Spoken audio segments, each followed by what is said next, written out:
director of the health policy area for 3 since 2009. And really since that time, one of our major focuses since discussion of health reform was just, talk in Congress has been this law and the impact on Missouri. We realized very quickly there was a lot of misinformation out there on both sides, and we really saw the foundation. We do not lobby, so we do not take any active part of any legislation that has been filed, and we really see our role as education and sort of that neutral source of fact-based information. So we have been talking about the Affordable Care Act since it was passed, and we have done, I think, 170 meetings that we're up to, and there's really 2 of us that do it. So it's been a lot, but it's constantly changing, so it's fun because we're learning more and more as we go. And most recently, the Supreme Court made a decision at the end of June. So we will talk about that today and what it means. I am not here to convince you that this is the greatest law in the world or that it is the end of the United States as we know it. I could name 10 really great things about this law and 10 not so great things about this law. It's not perfect, and really we sort of see it as there's some good stuff in there that lays the foundation, but we got to start talking about other stuff, and a lot of people don't want to hear that, that really this law is the first step towards healthcare reform, but it's true.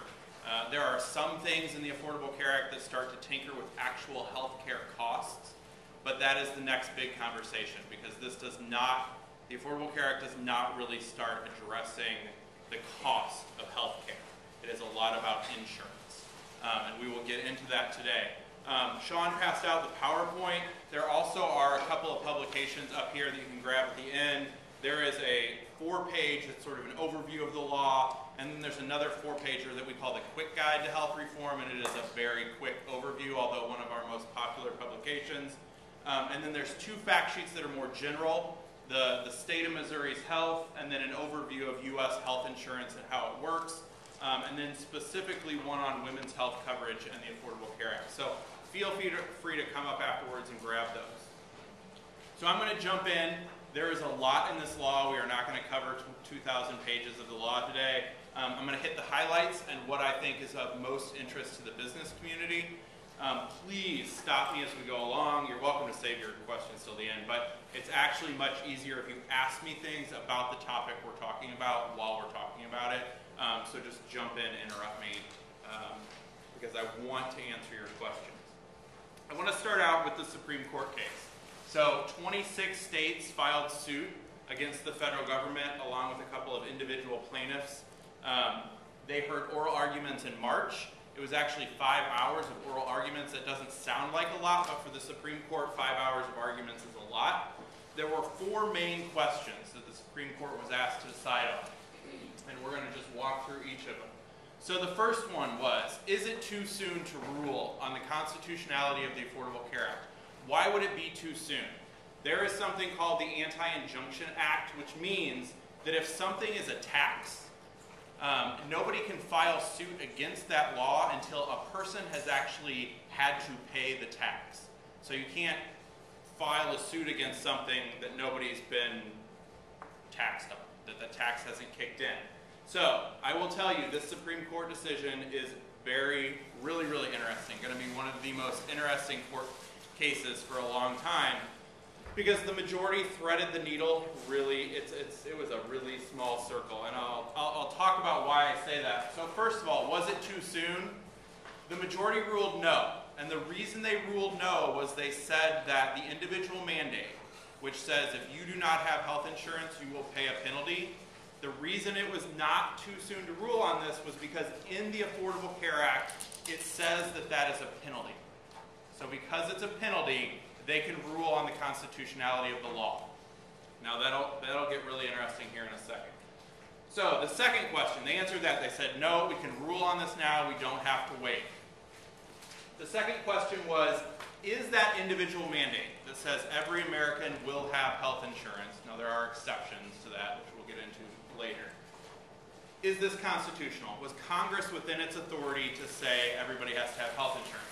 And the federal government argued that they had the power, Congress had the power to do this under 3 parts of our Constitution. And the first one was the Commerce Clause. that says Congress has the right to regulate economic activity that crosses state borders, that is, interstate commerce.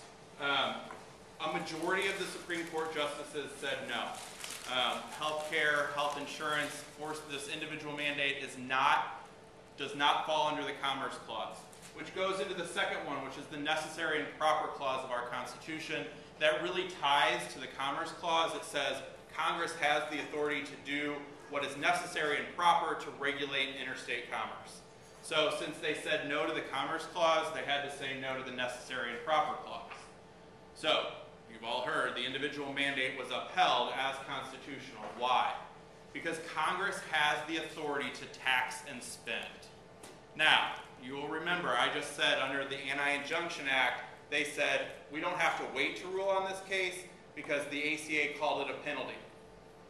And the Supreme Court justices said, yeah, they called it a penalty, and so we're going to say, no, we don't have to wait. But they had the power to do it because the individual mandate's a tax. Is it splicing words? Absolutely. So they called it a penalty, so it passes the anti-injunction tax, but they upheld the individual mandate as constitutional under the tax and spend clause of our Constitution. Because they said the individual mandate was constitutional, the third question was severability, which meant if they would have said, no, this wasn't constitutional, they had to decide whether, so if the individual mandate is unconstitutional, do we throw out the entire law? Do we throw out parts of the law? Can you sever it into parts and save some of it and not save other parts of it? So they didn't have to answer this question because they found the mandate constitutional. Now, interestingly, the minority opinion, which usually there's separate minority opinions, in this case, all 4 other justices signed on to the minority opinion. If Chief Justice Roberts had gone the other way and sided with those 4 minority members, not only would the individual mandate have been thrown out, the minority threw out the entire law. They said it is not severable. They would have thrown out the entire Affordable Care Act. But because pretty much Chief Justice Roberts went with the other 4, they did not have to answer this question of severability. The final question, which actually ended up being the most interesting for us that are big policy dorks, and I will call myself that, it's fine, is this question of the Medicaid expansion. So 26 states said, in the Affordable Care Act, it says states will expand their Medicaid programs, and if they do not expand their Medicaid programs, they will lose all federal Medicaid dollars for their existing Medicaid program. That was what it said in the Affordable Care Act. And the Supreme Court said, yes, that is constitutional, but. So Congress can say expand Medicaid, but they cannot force states to expand it by penalizing them by taking away all of their existing Medicaid federal dollars. So what this really did was it was sort of a nod to states' rights and said each state gets to decide for itself. It is an option whether to further expand its Medicaid program. And we'll get into some of the implications of that. I know there's not usually a lot of interest in Medicaid, but it actually has an impact on businesses, and so we'll talk about it a little bit. So that was the Supreme Court ruling. Any questions about that? All right, I'm going to jump right in. So these are a lot of the topics that are covered in the Affordable Care Act. We're not going to go through all of them, but if you have questions about any of these that I don't go into those topics, feel free to ask me. What are some of the major themes? So like I said, the Affordable Care Act is not about necessarily controlling costs. It doesn't look at the cost of procedures and how do we get that under control. And we know that we spend the majority of our healthcare dollars in the last 6 months of someone's life, but it doesn't really get into all that. It really focuses on these things. So one, expanding health insurance coverage. Currently there are about 50 million uninsured Americans. That's 1 in 6 Americans. There's about 310 million Americans. About 1 in 6 are uninsured. So the Affordable Care Act was getting, the estimates are about, well, the estimates with a forced Medicaid expansion was that about 32 to 35 million of those 50 million would gain health insurance coverage. Now that Medicaid expansion is optional, the amount of uninsured that are covered will be less. The other thing the Affordable Care Act does is regulate health insurance. And there are quite a few new, some of them are very common sense. regulations of the way health insurance works in this country. There is some attempt to shift healthcare to focus more on prevention, and I wouldn't say less on treatment, but to focus us more towards prevention. And that is one way they're starting to try to tinker with costs. So right now we spend most of our dollars, 75% of our healthcare dollars, treating 4 conditions: obesity, cancer, heart attacks, or heart disease, I'm blanking on the diabetes. A lot of those are preventable.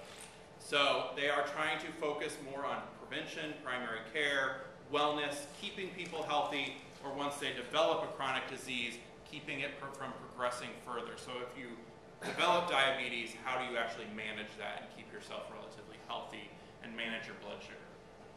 There are some new models of care which are being tested out. Believe it or not, Missouri was actually the first in the nation at something really good. There is a new program under the Affordable Care Act that allows states to develop medical homes within the Medicaid program, and it's a patient-centered medical home. And we were the first state to actually get a waiver to do this, to try it out. And we are the first ever in the nation to do this patient-centered medical home. And it's a combination of, it's an integrated model between primary care and behavioral health, which is mental health and substance abuse. So it's really trying to integrate care for those in the Medicaid program. It's being piloted at certain sites, but we were the first state to actually, 1, apply for this waiver to do it, and 2, to have an integrated model of care between behavioral health and primary care. Yes? Do you know how many we have? There is a whole, they're sort of still working out the details. There's a whole coalition going on about, and I don't know if they've named the specific sites. It's mostly happening in our state's FQHCs, so the Federally Qualified Health Centers, and I think there is one in Jeff City, if I'm not mistaken. But I don't know the exact sites. And then finally, increasing quality. So the quality of care, of healthcare in this nation differs a lot depending on where you go and where you live and which. It's very different, rural to urban, even within urban, within inner city compared to suburban. The quality of care differs. And it's not bringing down high quality care to sort of even the playing field. It's trying to bring poorer quality care up to higher standards. And so especially in Medicare, there are some new regulations for hospitals about quality of care and trying to reward hospitals for higher quality care. So those are some of the major themes. What is one of the major issues in this country that the Affordable Care Act tries to address? And believe it or not, this graphic is much better than the old graphic because I drew the old graphic and I finally got my graphic designer to create me one. Although I think the sad little, they're supposed to be unhealthy people. They sort of look like the Mr. Yuck stickers, if anybody remembers those poison stickers. I remember them from my childhood. So in this country, large employer-based health insurance still works fairly well. So about 96% of large businesses offer health insurance to their employees. And the reason it works is because you have a large risk pool. So you have a large group of employees, and say you have a few employees that have some sort of chronic disease, that are sicker, that have had cancer, you can spread that risk among all your employees and it helps keep the healthcare costs down. It becomes an issue for small employers. So if you're a small employer and you have 5 or 10 employees and you have 3 or 4 people that are struggling with some sort of chronic condition, your healthcare costs skyrocket, or health insurers will just say, you have too many high-risk employees, we're not even going to offer you health insurance. In Missouri, only 43% of small businesses under 50 employees offer health insurance. So less than half of our small businesses offer health insurance. And a lot of that is trying to find affordable health insurance. It's not that employers don't want to offer health insurance. It's that, one, sometimes it's a nightmare to try to deal with figuring it all out. And 2, it can be really expensive depending on your pool of employees that you have. Same thing goes for the individual or family market. So if you are a sole proprietor or you are just your employer doesn't offer health insurance, you try to go out on the insurance market and purchase insurance for you or your family. If you're young and healthy, you can find affordable insurance. I mean, I have friends in their 20s that purchase their own insurance and they're very healthy, and they can find affordable health insurance. But if you have any sort of chronic disease, or my brother is now 30, but he had cancer when he was 25, if he did not work for a large employer, there is no way that an insurance company would insure him, because he had cancer at 25 years old, so he's too high of a risk. So it is very difficult for individuals and families to be able to find insurance if they have any sort of chronic condition. So what does the Affordable Care Act do to try to address, and really it's addressing this individual, it's called the individual market and the small group market. Yes, sir? Is 50 employees a break point between small and large? It's a really good question. So we will actually see in a couple slides that you can tell that when Congress writes laws, different congressional staff write different parts of the law. So we often say, if your children are in DC working for a congressman, they're probably writing the laws that you're crabbing about. The definition of small business changes throughout the law for different components. And we'll go through where the definition is different. In general, we sort of use 50. Sometimes in the law it's 25, other places it's 50, other places it's 100 or fewer employees. And I'll point out when it's different. Yes, sir? You say there's nothing available for the individual. How do you react to the fact that there is the high-risk pool? So there is a high-risk pool in Missouri. Currently, there is only about 3,000 lives covered in the high-risk pool. Very costly, I agree. It is really It isn't expensive. like you can't get. Huh? It isn't like you can't get coverage, you just can't afford it. Right. Well, yes, in the high-risk pool, you could get coverage. In the insurance market, in the small group and individual market, the insurance companies can just say no. They can just deny you coverage and say, we're not going to cover you. And then your only option is the high-risk pool in Missouri. But it's very telling that we only have 3,000 enrollees, because depending on your age and your condition, there are people in the high-risk pool that pay $5,000 a month for health insurance. I mean, the premiums are ridiculously high, which is why we have very few people in our high-risk pool.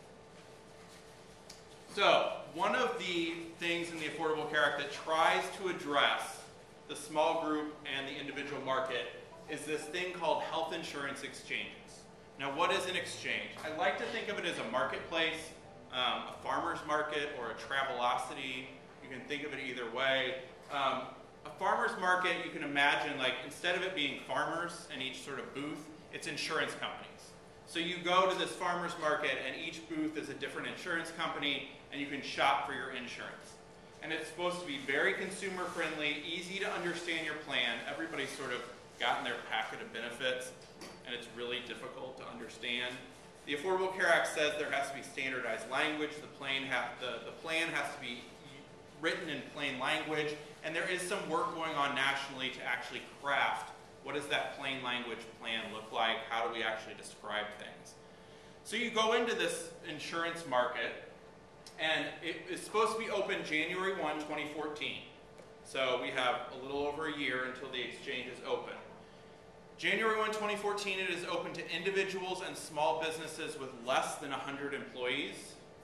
And then starting in 2017, larger employers can actually start using the exchange also. So each insurance company that wants to participate in the exchange, what do they offer? They offer 4 different types of benefit plans. They have a platinum plan, gold, silver, and bronze. What does that mean? So a platinum plan will cover 90% of your healthcare costs. You're responsible for 10%. And then it goes down from there. So a gold plan will be 80-20, silver 70-30, and a bronze plan 60-40. There also is a catastrophic plan.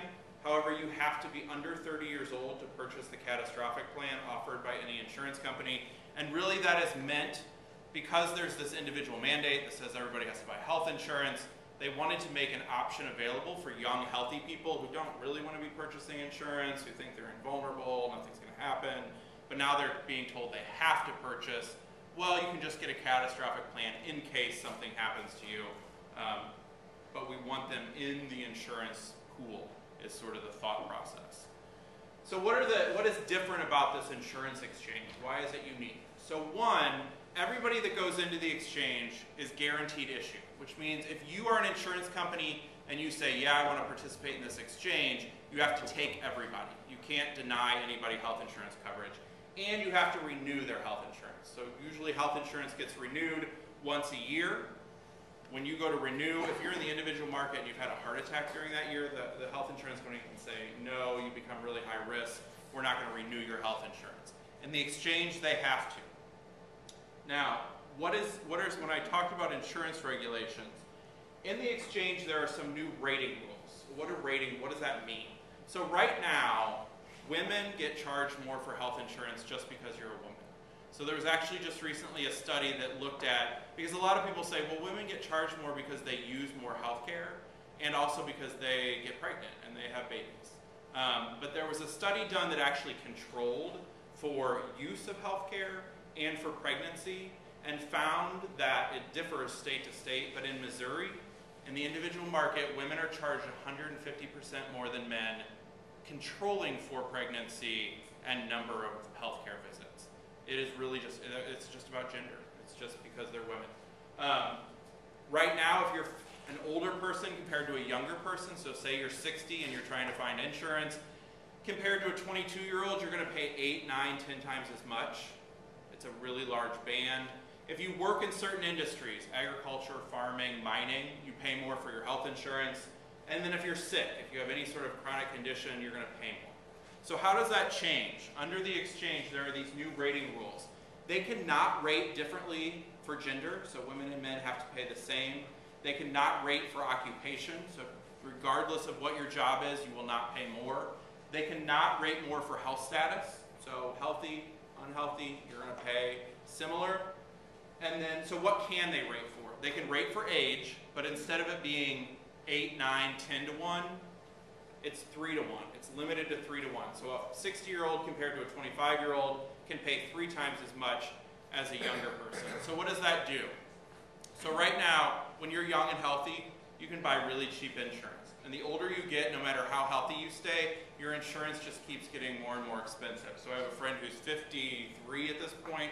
When he turned 50, he's perfectly healthy. He runs every day. He is the perfect weight. But just because of his age, his premiums have just gone up year after year, regardless of he's in perfect health. So the curve is really steep. What does the ACA do? It flattens out that curve. So there's still a curve, but you'll see what my hand just did, and I've had young people yell at me.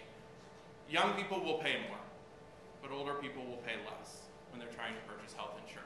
And most people get that, yes, if you pay a little bit more as a younger person, then you don't see your premiums skyrocketing year after year after year as you get older. And yes, there's an increase, but it's much less as you progress in age. They can rate on family size, so a family of 5 would pay less than pay more than a family of 2. And then if you are a tobacco user, you can pay 1.5 times as much as a non-tobacco user. So why are the exchanges important for that small group and individual market? Because people who use the exchanges and go in, say you go in as an individual or as a family, you shop for your insurance, find something you like. Why is it affordable? Why do you want this exchange? Because instead of it just being you, you're being put into a large pool with everybody else that's using the exchange. And that's what makes the exchanges work, is that it's not going in as this small group or individual. It's going in almost like a huge, large employer. So the estimates are that between 500,000 and 800,000 Missourians may use this exchange. So often I get asked, well, what's the incentive for insurance companies to want to participate in the exchange? Because it's voluntary. Well, 500,000 new lives or 800,000 new lives, that's a pretty big incentive. The insurance companies want this exchange. They want to participate. Not that they necessarily want it, they want to participate. If it's going to be here, they want to be in it.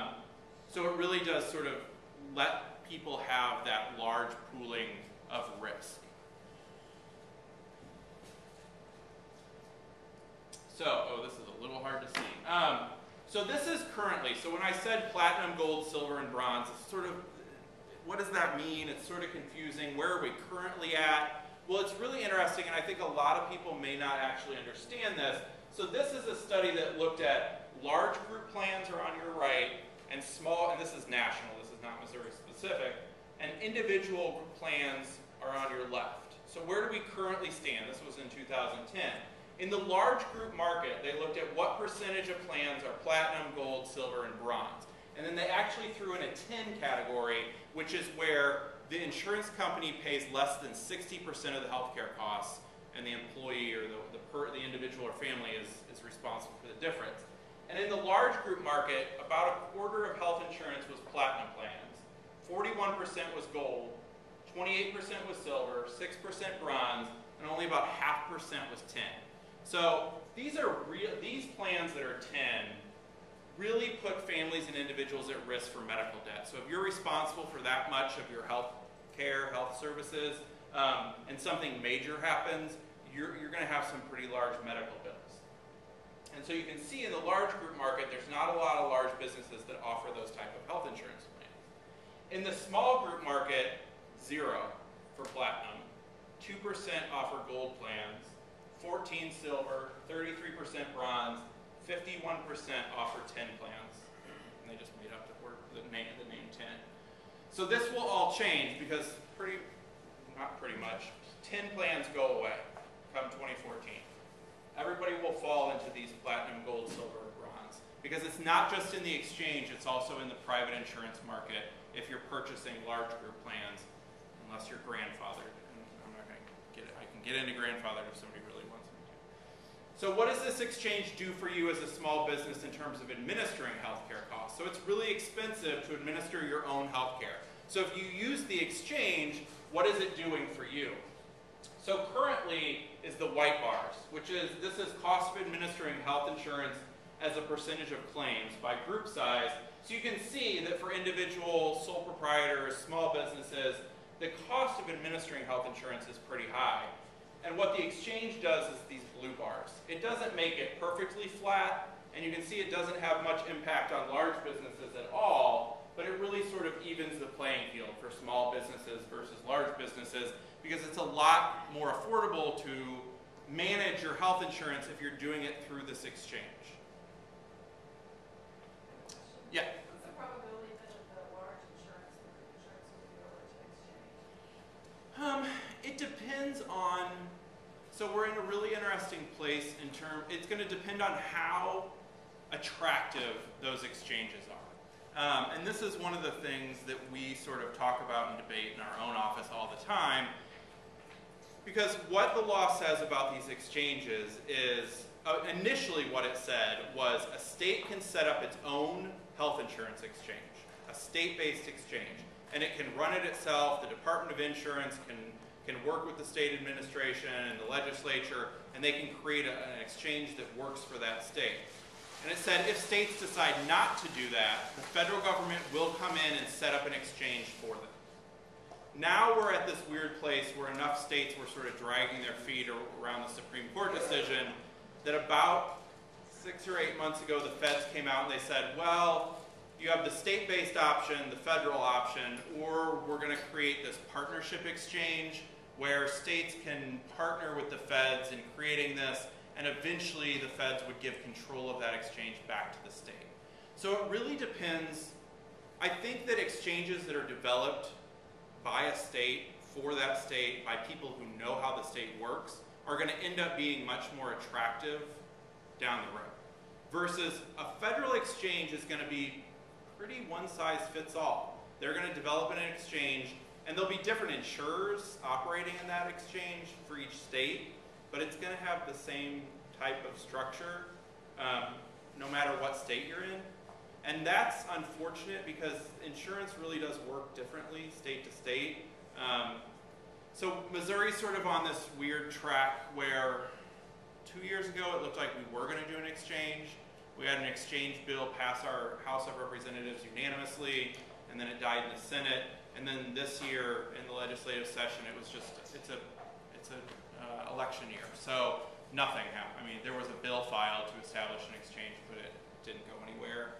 But now we're running up against really tight deadlines. So we're actually supposed to let the feds know by November 16th, 2012, whether we're going to do a state-based exchange or not.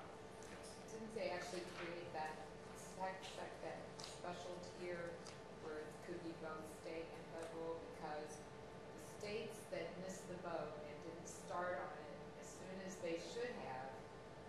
now it's almost too late for them to have a complete one on their own, so then they kind of put that thought in there, that you could do both. Yeah. So. And the thought, I mean, yeah, and that's exactly it, this partnership exchange, because the feds, believe it or not, don't want to run these exchanges. They really don't want to. It's just one more thing the Department of Health and Senior Services has to do, and they would really rather the states run these exchanges themselves. So they are trying to be as flexible as possible to try to say, like, okay, we'll get this up and running, but you really should take this over as we move forward. And unfortunately, it's just, a lot of it is just politics at this point. So everybody was saying, oh, we'll start moving once the Supreme Court makes its decision.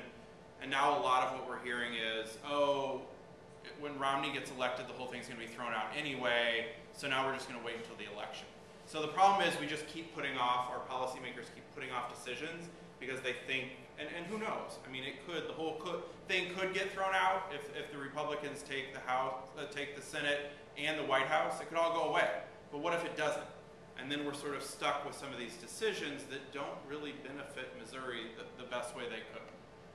So love or hate the law, it's sort of the law of the land, and so we do with it what we need to do with it to move forward.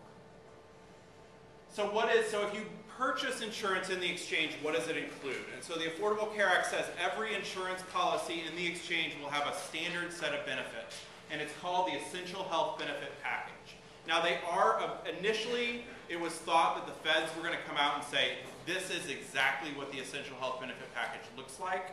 And this was one of the areas where they're trying to incentivize states to sort of come to the table and play along with these exchange, because they've given quite a bit of flexibility with what does the essential health benefit look like.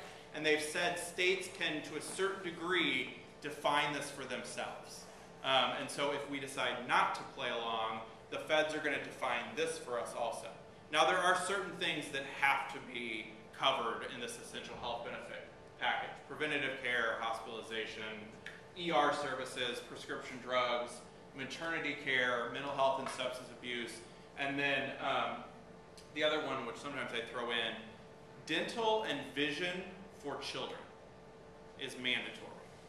Not for adults, but for kids. So we do have a huge oral health crisis in this country, and now I'm going to put my foundation hat on and say Missouri has an oral health crisis. So it is actually, we're very excited that oral health is in here, at least for kids, because we need to make sure our kids are getting their mouths taken care of. And it's good that the vision coverage is in there for kids too. And honestly, the reason they didn't put it in there for adults was cost. They're trying to keep the cost of these insurance packages lower. If you put it in there for adults, every extra benefit, you guys know this, every extra benefit you add into an insurance plan, it just drives the cost up more and more. What age are they defining as children? Under 18. How are they going to set the premium? Who's going to set the premium? Who's going to set the fee schedule? So the fee schedules will be different, insurance plan, because there's multiple insurers operating in the exchange. So each insurance company will continue to get to set its own fee schedule.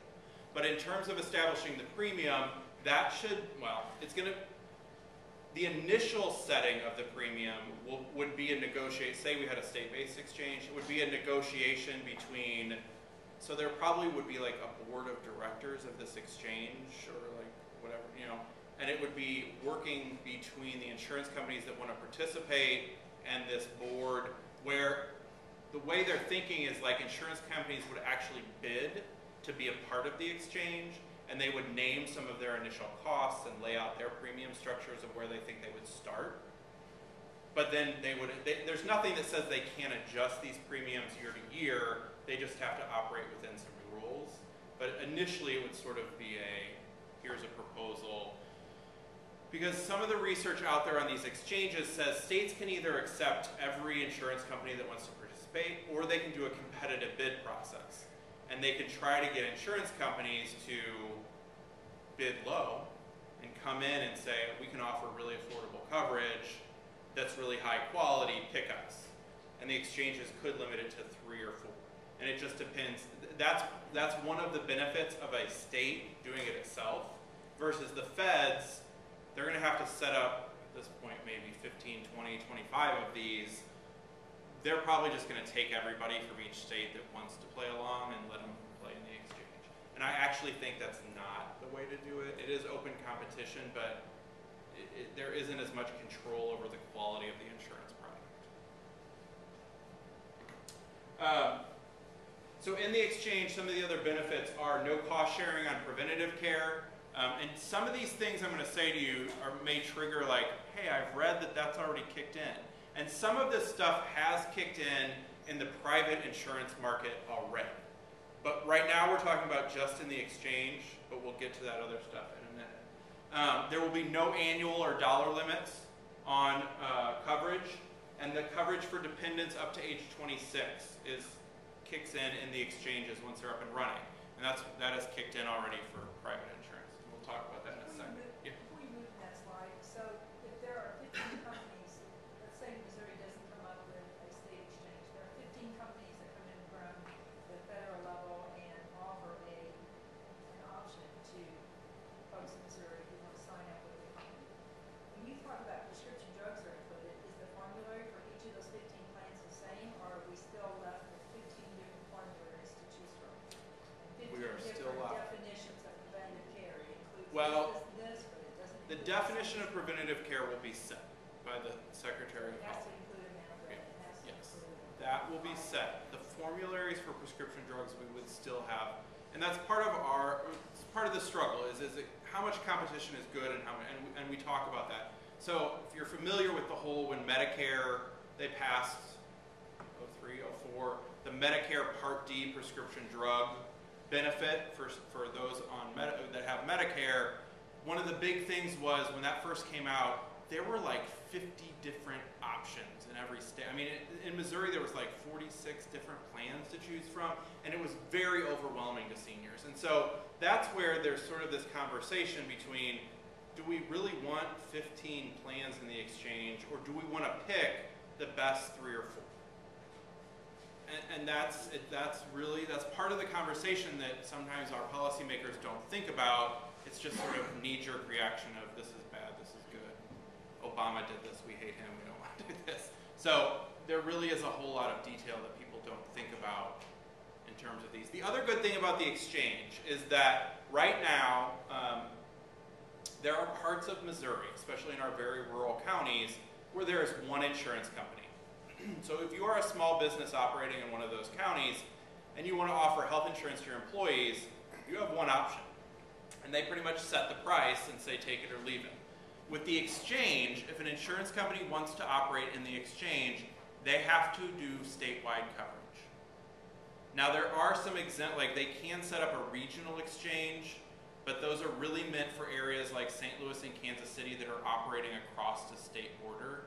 So there could be a small St. Louis exchange, like regional exchange, because people from East St. Louis come across the river to get health care. Same thing with Kansas City, Missouri, Kansas City, Kansas. But for the most part, these exchanges are statewide, and insurance, which would give competition to some of our rural areas of Missouri that have never had that type of competition in health insurance before. So, if you go into the exchange, now you can go into the exchange as a small business, or you can go in as an individual or family. So if you go in as an individual or family, how much premium do you have to pay? What is the premium? So say you go in, you pick a gold plan, it's this much per month. Are you responsible for that entire premium regardless of your income? And the answer is no. So there is actually a sliding fee scale based on your income. So if you are between 100% of poverty and 133% of poverty, you have at least a little skin in the game in terms of health insurance. You are responsible for 2% of your 2% of your family's, not 2% of the premium, 2% of your family's income going towards the purchase of health insurance. Now that percentage, as you go up the income scale, that percentage increases. So if you're at 200% of poverty, it's about 6% of your income has to go towards the purchase of health insurance. Now let's say you go into the exchange and you find health insurance you really like, and it costs 9% of your family's income. Well, if you're right here, you pay your share, and the difference is kicked in with a federal subsidy from the federal government. So they kick in the difference in that cost. And that's really, it's giving so the lower income pays some, but that cost is shared between the individual or the family and the federal government. And then once you get up to, these subsidies go up to 400% of poverty, but towards that higher income, which is sort of middle income, they top out at 9.5% is what the families or individuals are responsible for. Yes, ma'am. Can you give me an example of poverty rate for Yes. certain families? Let me see where the slide is. Skip ahead. Because I put it in here for Medicaid. That's okay. No. We'll do it now because it's we can go back and forth. So this is the current poverty level. So you might hear that a lot. If you ever hear the term FPL or federal poverty level or the poverty line, the poverty line is 100% of poverty. So when you hear people say that, it depends on family size. But so say a family of 3, right now $19,000 per year for a family of 3 is the poverty line, or 100% of poverty. So this is related to Medicaid, but it gives you a sense of, for a family of 3, 400% of poverty is around $66,000 for a family of 3. 100%, yeah. So these numbers relate to Medicaid, but this is the poverty line.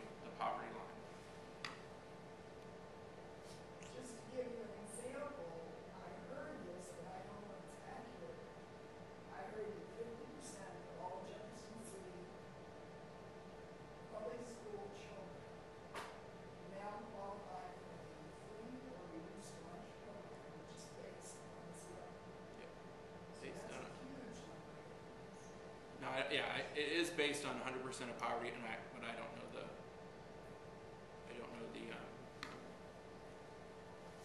the percentage.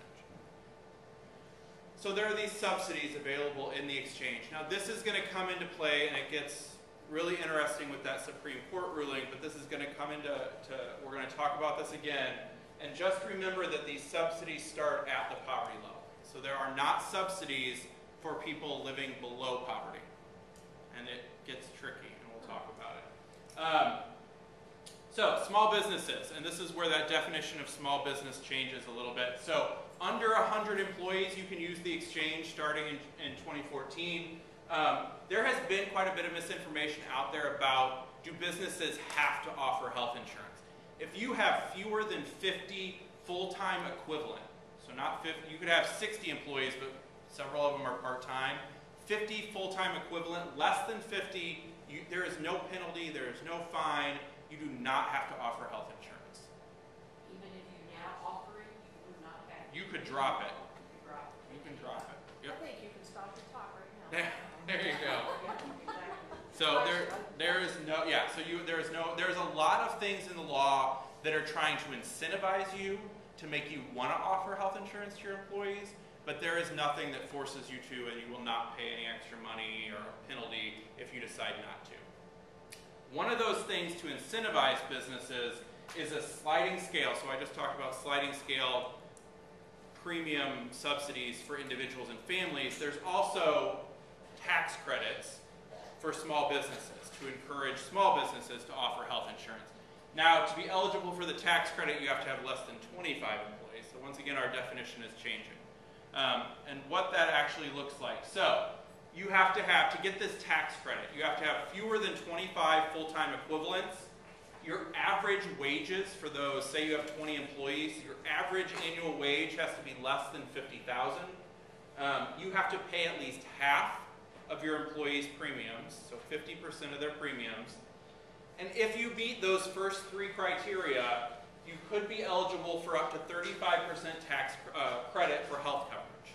So you pay 50%, 35% of that 50% you get back in a tax credit. Now this is a sliding scale tax credit, so the people that get this full 35% are small employers with 10 or fewer employees, and then as you get closer to that 25 employees and the average wage of $50,000, the tax credit is less. So it is a sliding scale, so I don't want to mislead anyone.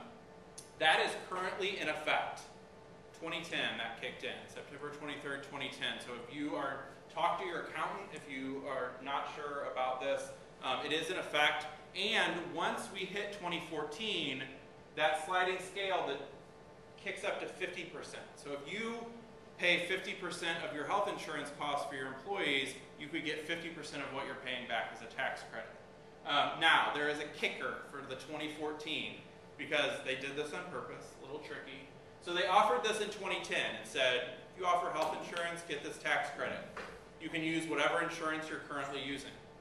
Once you hit 2014, if you want this tax credit, this 50% tax credit, you have to purchase insurance in the exchange. Why did they do that? Because a lot of small businesses have a lot of healthy people, and they want to incentivize that exchange to be as big as possible because we want to spread the risk among as many people as possible.